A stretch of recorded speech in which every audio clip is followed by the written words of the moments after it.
Hello बच्चों, आज मैं बात कर रहा हूँ नाइन्थ क्लास की physics lecture number 2 describing motion. Last class में मैंने पढ़ा था basic concept of rest and motion. Basic concept मैंने रेस्ट को समझा था और मोशन को समझा था। रेस्ट में मैंने बताया था कि अगर किसी पार्टिकल का पोजीशन समय के रेस्पेक्ट में अगर चेंज नहीं करता हो तो उसको हम लोग बोलते थे कि रेस्ट। जैसे मैं अभी फिलहाल किस में हूँ, रेस्ट में है, लेकिन मेरा जो हैंड है वो रेस्ट में नहीं है। ये पोजीशन क्या कर रहा है, चेंज कर रहा है। अभी हैंड यहाँ है और फिर यहाँ आ गया, तो इस एक्टिविटी को हम लोग मोशन कहते थे। आज हम बात कर रहे हैं डिस्क्राइबिंग मोशन। मोशन को हम लोग कैसे डिस्क्राइब करेंगे। Okay, the choice of origin मैंने लिखा है, चॉइस ऑफ ओरिजिन। तो ओरिजिन किसको बोलते हैं? जैसे मैंने एक लाइन ड्रॉ कर दिया इधर से, एक लाइन ड्रॉ कर दिया इधर से, मतलब कि मैं ये बता दिया हूँ कि कोई आदमी या कोई पार्टिकल या कोई ऑब्जेक्ट सीधे इधर जा सकता है, सीधे इधर आ सकता है, सीधे ऊपर जा सकता है और सीधे नीचे जा सकता है। यानी मैंने जो बात किया है वो सिर्फ सीधा चलने की बात किया है, मतलब कि स्ट्रेट लाइन चलने की बात कर रहे हैं। यानी कहने का मतलब ये हुआ कि जो मैं मोशन की बात करूंगा वो सीधे सीधे स्ट्रेट लाइन वाली होगी, और यही नाइन्थ का सिलेबस भी है। मोशन कैसा होना चाहिए? स्ट्रेट लाइन, सीधा होना चाहिए। मोशन कई तरह का होता है, आगे आप आओगे क्लास में तो आपको समझ में ज़्यादा बातें आएगी। तो मैंने लिखा है चॉइस ऑफ ओरिजिन। तो कोई आदमी या कोई ऑब्जेक्ट कहाँ से जा रहा है, जैसे मान लीजिए कि आपके घर से कोई बच्चा स्कूल जा रहा है ना, तो आप उसको देख रहे हो, है ना, और आपको ये पता है कि घर से स्कूल कितना डिस्टेंस पे है, ठीक है। तो जहाँ से आप उसको देख रहे हो कि ये बच्चा हमारे घर से चला और इतने घंटे में यहाँ पहुँच गया या इतने मिनट में यहाँ पहुँच गया, तो जहाँ से आप लोकेट कर रहे हो, जहाँ से उसको ऑब्जर्व कर रहे हो, जहाँ से आप उसको देख रहे हो, उसी जगह को हम लोग क्या कहते हैं? ओरिजिन कहते हैं। वहीं से आप लोकेट कर रहे हो, मतलब कि आपका कैलकुलेशन कहाँ से होगा? घर से होगा। तो घर पे कितना वो डिस्टेंस कवर किया, घर पे कितना चला? 0, क्योंकि घर से स्टार्ट ही किया है, और फाइनली स्कूल तक जाएगा। तो ये उसकी एक्टिविटी को आप देख रहे हो, कैसे जा रहा है ना, कितना देर में जा रहा है, कितना स्पीड से जा रहा है। जहाँ से आप लोकेट करते हो ना, उसका नाम हम लोग ओरिजिन देते हैं, ओरिजिन, है ना। तो ओरिजिन, तो यहाँ पर हो गया ये प्लस वाई, यहाँ से मैंने काउंट करना स्टार्ट किया, ये घर है, इसी को हम नाम ओरिजिन दे रहे हैं। तो यहाँ से अगर ऊपर की तरफ जाते हैं तो हम लोग बोलते हैं कि ये प्लस वाई है। वाई का मतलब यहाँ पर ये लाइन को हम लोग एक्सिस बोलते हैं। एक्सिस मैंने, एक्सिस का मतलब होता है लाइन, ठीक है। तो यहाँ से 0, यहाँ 0 है तो इसके ऊपर क्या हो गया? प्लस, और 0 से छोटा क्या हो जाएगा? -1, -2, -3। तो 0 से जब नीचे आएंगे तो उसको लिखेंगे -1। तो इस तरह से मैंने लिख दिया, ठीक है। उसी तरह से +x भी लिखा हुआ है, क्योंकि क्वेश्चन में ये कहेगा कि कोई पार्टिकल या कोई स्टूडेंट या कोई ऑब्जेक्ट एक्स एक्सिस के तरफ जा रहा है। तो एक्स एक्सिस की तरफ जा रहा है तो आपको ये दिमाग में समझ जाना होगा कि ये इधर की बात कर रहा है, ठीक है ना भाई, है ना। तो ओरिजिन से स्टार्ट किया, इसी का नाम है ओरिजिन, इसका नाम है ओरिजिन बोलते हैं। ओरिजिन एक ऐसा प्लेस है जहाँ पे एक्स की भी वैल्यू, वाई की भी वैल्यू 0, मतलब वहीं से स्टार्ट हुआ है, ठीक है। तो चॉइस ऑफ ओरिजिन। अब बात रही कि आप चॉइस ऑफ ओरिजिन कहीं भी ले सकते हैं, ये आप पे डिपेंड करता है। मान लीजिए मैंने कहा अभी कि आपके घर का जो स्टूडेंट है वो घर से चलना स्टार्ट किया है स्कूल के तरफ, ठीक है। आप उसको घर से छोड़े हैं तो ओरिजिन घर पे हो गया। मान लीजिए कि आपका मुलाकात किसी बीच रास्ते में हो गई, है ना, और आप बोल रहे हो कि तुम अकेले जा रहे हो, ठीक है तुम जाओ, और वहां से आप देख रहे हैं कि ये कैसे जा रहा है ना, कितना दूर चला गया। तो बीच रास्ते में आपकी मुलाकात हुई थी और बीच रास्ते से ही आप उसको देख रहे हैं, तो बीच रास्ते में ही क्या मान लीजिएगा, ओरिजिन मान लीजिएगा, वहीं पे जीरो मान लीजिएगा। यही ओरिजिन की बात हुई कि जहाँ से आप कैलकुलेट करेंगे उसी जगह पर जीरो मानना है, वही ओरिजिन हो गया। तो मैंने क्या किया है कि एक लाइन ड्रॉ कर दिया। अब मैं कह रहा हूँ कि यहाँ पर क्या है, एक आदमी है, जो आदमी है ना देख रहा है, ध्यान दीजिएगा, जो आदमी देख रहा है उसको हम लोग बोलते हैं ऑब्जर्वर। ऑब्जर्वर का मतलब वो आपको देख रहा है ना। और ये है, ये यहाँ पर इसको देखा जा रहा है, इसको क्या किया जा रहा है, देख रहे हैं, इसको हम लोग देख रहे हैं। और ये जा रहा है ना, इधर जा रहा है, फिर यहाँ पर आ गया है ना, अब यहाँ पर आ गया, इधर आ गया। तो ये आदमी देख रहा है और इसको देख रहा है, तो इसको आप ऑब्जेक्ट बोल सकते हैं, कोई दिक्कत नहीं है, इसको आप ऑब्जेक्ट बोलिए, है ना। ऑब्जेक्ट जिसको वस्तु बोलते हो, ऑब्जेक्ट है। अब ये क्या कर रहा है, यहाँ से यहाँ जा रहा है, तो यहीं से आप लोकेट कर रहे हो, तो ये लोकेट कर रहे हो तो क्या हो गया, ओरिजिन हो गया। मान लीजिए कि t बराबर 2 सेकेंड पर, t बराबर 2 सेकेंड पर यहाँ है और t बराबर 4 सेकेंड पर यहाँ है, इस जगह पे है। मान लीजिए ये जगह A है और ये जगह क्या है, B है।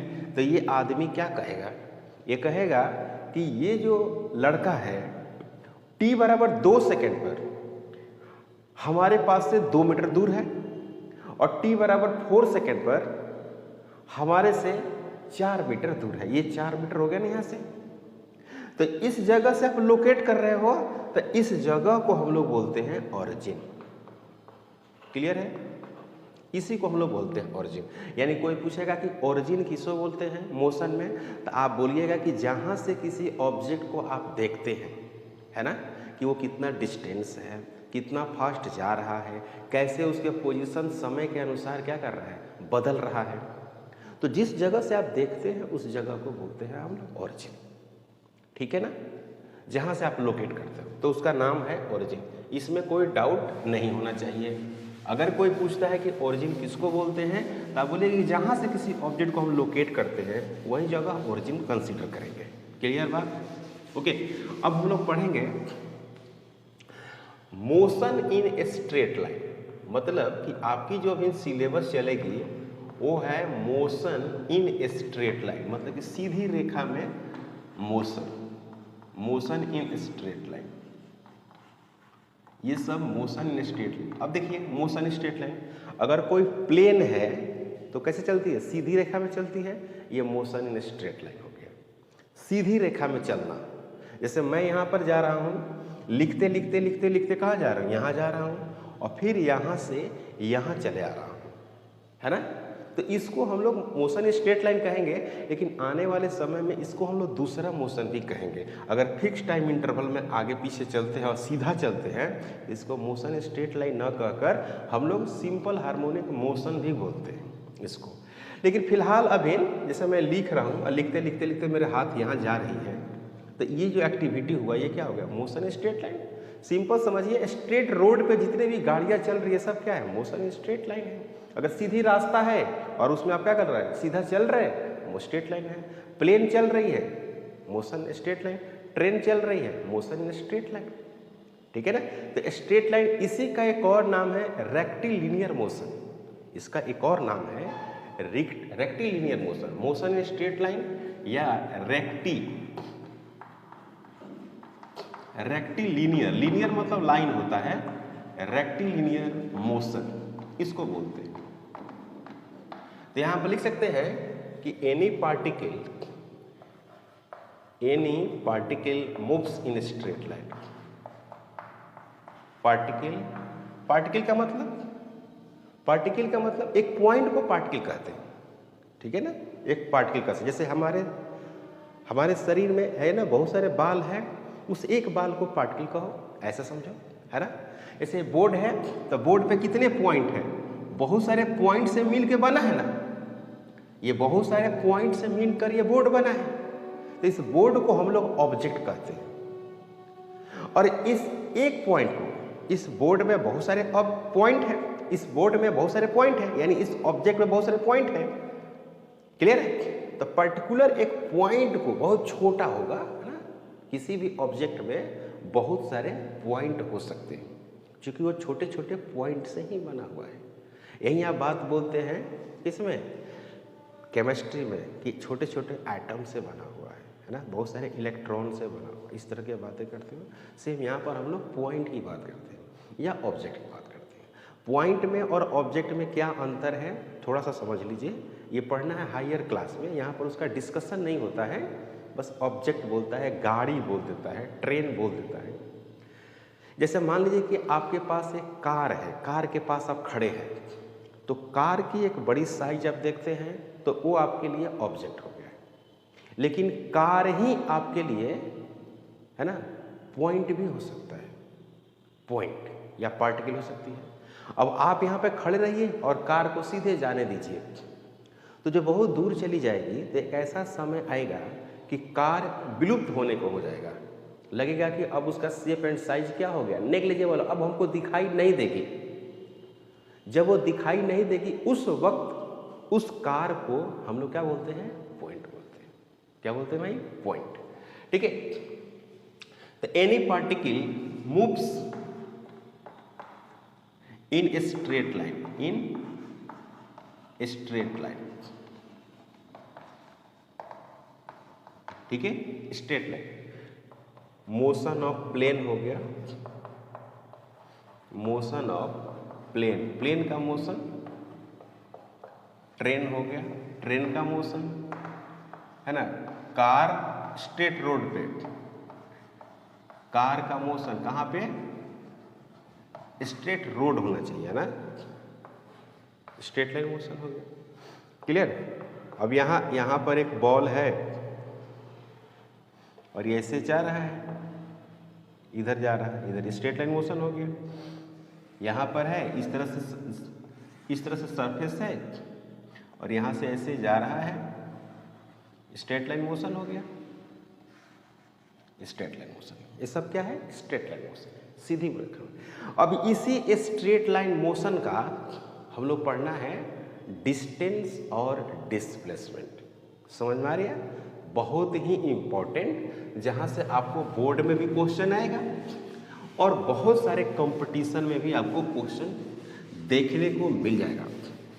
तो हम लोग को पढ़ना है डिस्टेंस और डिस्प्लेसमेंट स्ट्रेट लाइन मोशन के लिए। तो डिस्टेंस सबसे पहले पढ़ते हैं, डिस्टेंस, इसी को कहीं कहीं पाथ लिखा रहता है, पाथ लेंथ, पाथ मतलब रास्ता और लेंथ मतलब लंबाई, उस रास्ते की एक्चुअल लंबाई। डिस्टेंस मतलब होता है पाथ लेंथ, तो यहां पर लिखते हैं एक्चुअल डिस्टेंस, एक्चुअल डिस्टेंस, ये एक्चुअल लेंथ बोलिए, है ना, डिस्टेंस तो हम लोग समझना ही है। एक्चुअल लेंथ कवर्ड माने तय करती है, covered by particle, covered by particle from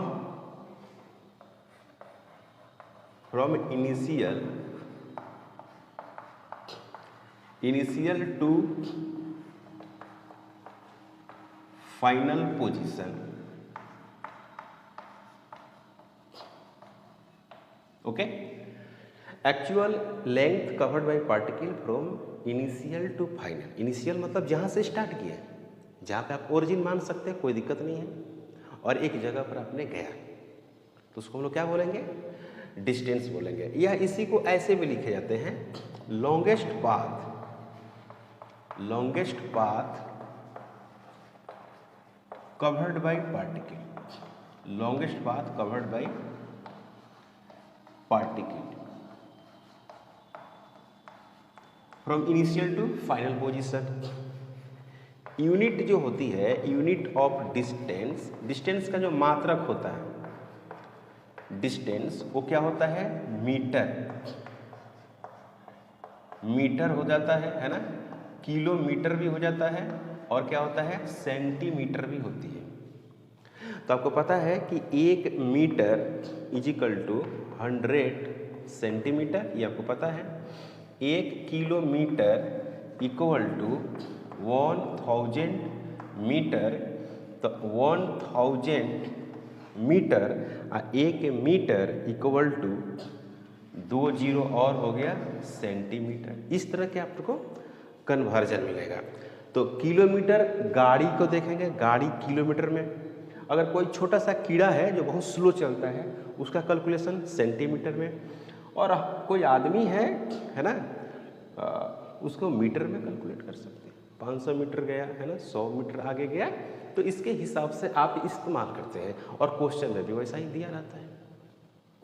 तो ये हो गया यूनिट हो गया। डिस्टेंस दो चीज नहीं होती, distance never negative, never negative माने निगेटिव नहीं होगी, ऑलवेज पॉजिटिव क्वांटिटी होगी। सब याद कर लीजिएगा, distance never negative, distance never negative. और क्या होगी? जीरो, जीरो भी नहीं होगी।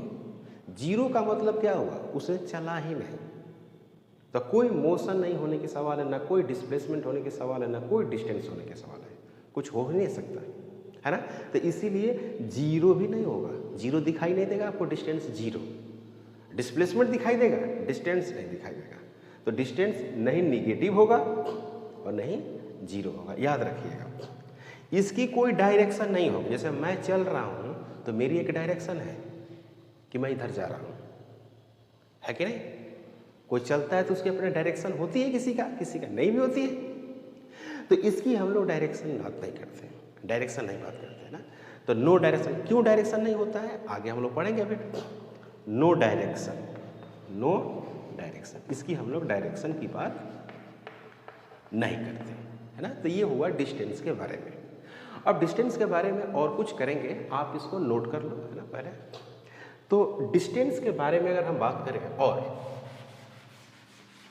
डायग्राम से बात करते हैं, डिस्टेंस तो एक्चुअल, हम बोले हैं कि एक्चुअल पाथ कवर कर रहा है, एक्चुअल पाथ। तो एक्चुअल पाथ की अगर हम बात करें, जैसे मान लीजिए कि यहाँ पर हो गया कितना, ये हो गया आपको पटना हो गया, है ना। और इस तरह से बाय रोड है, ये रोड है, इस तरह से रोड है, फिर यहाँ आ गया, है ना, इस तरह से आ गया। तो ये रोड है, पटना है, और यहाँ पर क्या है? रांची। ये पटना रांची। तो इसको जाना पड़ा है ऐसे, ये है गया। तो यही है इसका एक्चुअल पाथ, समझ रहे हैं ना। एक्चुअल पाथ मतलब ये पाथ है, मतलब रास्ता है, इसी से जाना है, इसी से जाना है। तो ये जो पूरा जो पाथ है वो कितना है? ये जो है आपको 320 किलोमीटर है, 320 किलोमीटर। तो डिस्टेंस जो हुआ, डिस्टेंस, इसको डिस्टेंस बोलते हैं, पटना टू रांची, ये कितना हो गया? 320 किलोमीटर। इस तरह से हम लोग डिस्टेंस कैलकुलेट करते हैं, है कि नहीं। अगर मान लीजिए कि कोई बॉल है, मान लीजिए कोई बॉल है, और इस तरह से यहां से बॉल चलना स्टार्ट किया है, यहां से, फिर यहां से ऐसे आया, आप समझ रहे होंगे, फिर इधर आया, फिर इधर आया, फिर यहां पर आ गया, यहां तक आया है। और ये लंबाई कितनी है? L है, और इसकी हाइट कितनी है? H है, ठीक है। तो डिस्टेंस का सिंबल हम लोग D देते हैं, तो D बराबर क्या लिखेंगे? D बराबर जिसका एक्चुअल रास्ता है। तो बॉल कैसे आया है? इधर गया, फिर यहाँ आया, फिर यहाँ गया, फिर यहाँ गया, फिर यहाँ गया, है कि नहीं। तो इसको हम लोग बोलते हैं डिस्टेंस। तो इसको हम लोग कितना लिखे हैं? L, फिर ये हो गया क्या? L, और फिर ये L, तो L L L, तो कितना हो जाएगा? 3L, हुआ या नहीं हुआ? H H, 2 बार H, तो ये हो गया 2H, ये हो गया डिस्टेंस, है ना। इसमें कंफ्यूज होने की कोई ज़रूरत ही नहीं है, भाई सीधा सीधा जोड़ देना है। तो ये डिस्टेंस की हम कैलकुलेशन कर रहे हैं। अब थोड़ा समझिए कि कभी कभी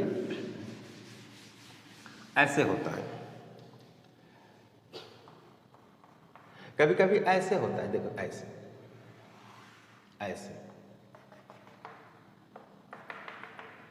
और इस तरह से अपना दिया हुआ रहता है। अब ये चला कहाँ से, ए से, यहाँ से बी, और ई इसकी रेडियस है।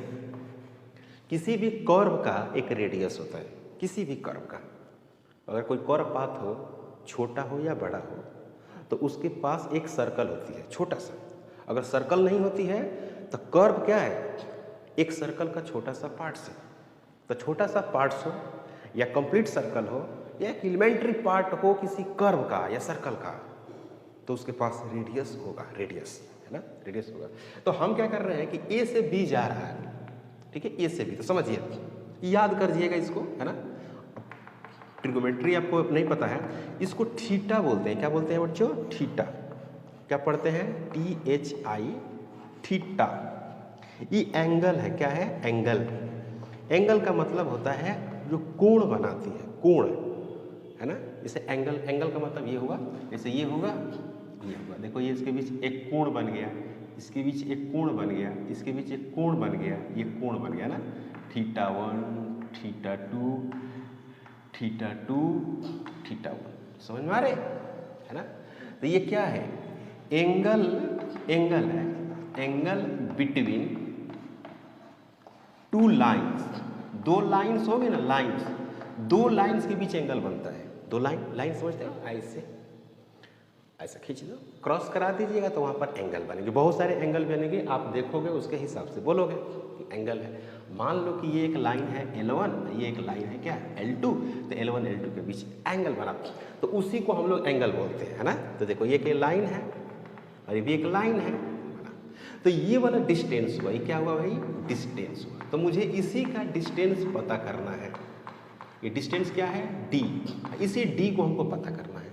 तो याद रखना है D = होगा R इंटू थीटा। क्या होगा, R इंटू थीटा, याद रखिएगा, R इंटू थीटा। अब यहाँ भी कंफ्यूजन है। कंफ्यूजन ये होता है कि मान लीजिए कि थीटा अगर दे दिया हमको, देखिएगा वो 180 डिग्री, क्या लिखा हुआ है, डिग्री = पाई रेडियन। पाई क्या लिखा हुआ है, रेडियन।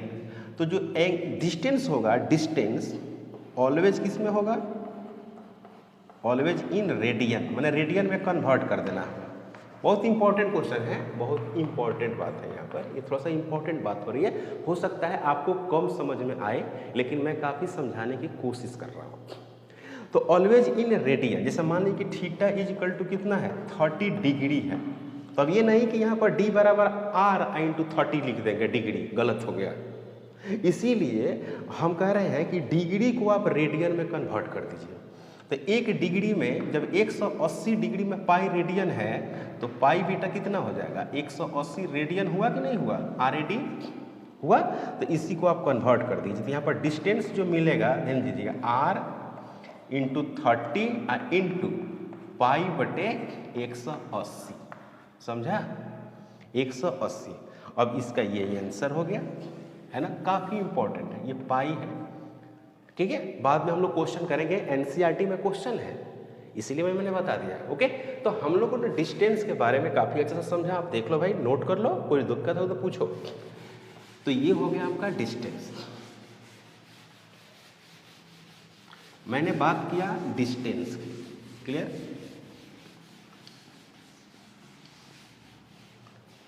डिस्टेंस का। अब मान लीजिए कोई पूछता है कि इसमें आपको डिस्टेंस बताइए। क्वेश्चन है कि फाइंड डिस्टेंस।